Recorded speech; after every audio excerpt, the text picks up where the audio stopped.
Bonjour, aujourd'hui on va parler d'un changement, non, d'une véritable révolution en SEO, le passage des mots-clés aux entités. Si on veut vraiment comprendre comment Google réfléchit aujourd'hui, eh bien c'est par là que ça se passe. Ah, le fameux saupoudrage de mots-clés. On a tous fait ça, s'assurer que le mot-clé apparaisse 5, 10, 15 fois dans le texte. Bon, il faut se le dire, cette technique, c'est de l'histoire ancienne. Pire encore, aujourd'hui, ça peut carrément plomber un site. Alors, pourquoi ce changement radical? On attaque avec la première partie, le piège des mots-clés. Pourquoi est-ce que les anciennes règles ne fonctionnent plus? Tout simplement parce que les moteurs de recherche ont énormément évolué. Ils sont devenus beaucoup plus malins. Et c'est là que tout bascule. Imaginez, avant, Google était un peu comme un bibliothécaire qui ne regardait que les titres des livres. Il cherchait une correspondance exacte de mots. Aujourd'hui, il a lu tous les livres, il comprend les histoires, les personnages, les liens entre eux. Il ne se contente plus de lire des chaînes de caractères, il comprend des choses. La différence est colossale. Alors, comment on fait pour s'adapter? Ça nous amène à la deuxième partie. Il faut apprendre à penser en choses. Et ces choses, dans le jargon du SEO, on appelle ça des entités. Retenez bien ce mot, c'est vraiment le cœur du sujet. Ok, mais une entité, c'est quoi au juste, concrètement?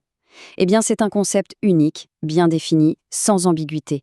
C'est ça la grande différence avec un mot-clé. Prenez Léonard de Vinci. Ce n'est pas juste 3 mots. C'est une personne, un artiste, un inventeur, c'est une entité bien précise.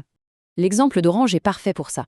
Si on tape juste orange, on parle du fruit, de la couleur, de l'opérateur téléphonique, de la ville. C'est super ambigu.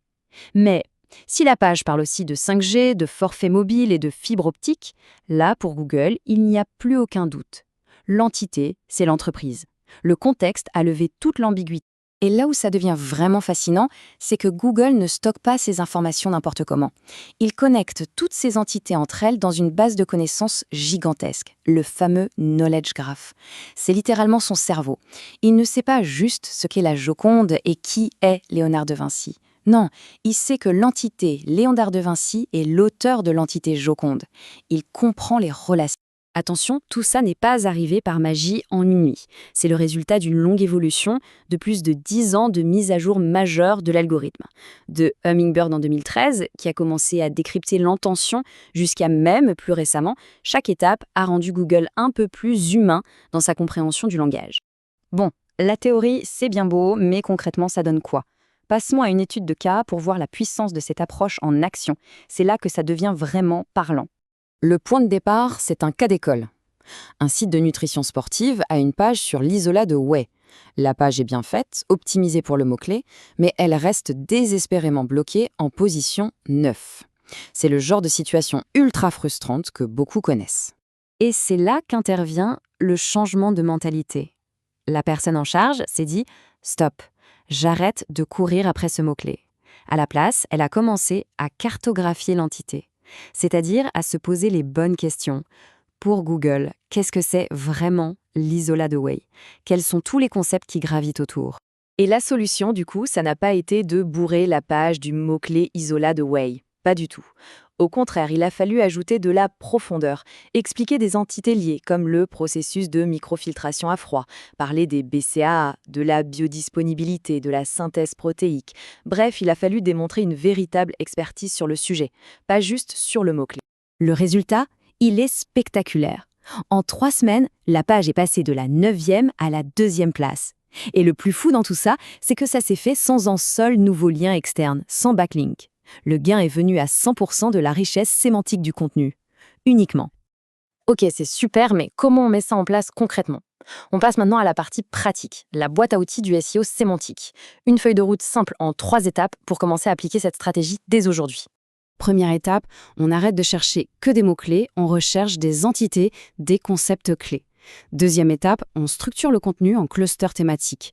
C'est comme une toile d'araignée, une page pilier sur le sujet principal et plein de pages plus petites qui explorent les sous-sujets. Et enfin, troisième étape, on utilise les données structurées, le schema.org. C'est un peu comme parler directement à l'oreille de Google pour lui expliquer de quoi traite la page. Et tout ça est directement lié au fameux EEAT de Google. Expérience, expertise, autorité et confiance. Pourquoi?